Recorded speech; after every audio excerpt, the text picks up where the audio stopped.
নমস্কার সবাইকে, আমি লিজা। আজ নিয়ে চলে এলাম আরও একটা নতুন কেকের ভিডিও। আজকের এই কেকটার ভিডিও একেবারে টাটকা তাজা ভিডিও, কারণ এই কেকটা আজকেই বানিয়েছি আর আজকেই পোস্ট করছি। তার কারণ আজকে পোস্ট না করলে হয়তো গালি খেতেও পারি পরে। তো এই কেকটা ছিল হচ্ছে 1 পাউন্ডের চকো ট্রাফেল ফ্লেভারের কেক। কারণ সাধারণত আমরা নিজেদের জন্মদিনে এই একটা ফ্লেভারের কেকই বানিয়ে থাকি, তাই সবার জন্মদিনে এই একই ফ্লেভারের কেক আমরা খাই, আর কোনো ফ্লেভারের কেক আমরা খাই না। এই কেকটা হচ্ছে প্রীতমদার জন্য।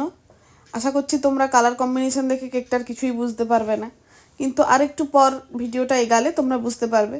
কারণ প্রীতমদা সারাদিন ফোনের মধ্যে বান্দা বান্দা করে চেঁচাতে থাকে, আর শুধু এখানে বলে এখানে বান্দা ওইখানে বান্দা, একে মার তাকে মার, এই করতে থাকে। তাই তার জন্মদিনের জন্য একটা তার বান্দাওয়ালা ফ্রি ফায়ার থিমের কেক বানানো হয়েছে। ব্যাস এইটুকুই। লাস্টে কেকের ছবিটা অ্যাড করা আছে। ভিডিওটা ভালো লাগলে তোমরা শেয়ার করে দিও, আর আমার চ্যানেলটা সাবস্ক্রাইব করে দিও। সকলে ভালো থেকো।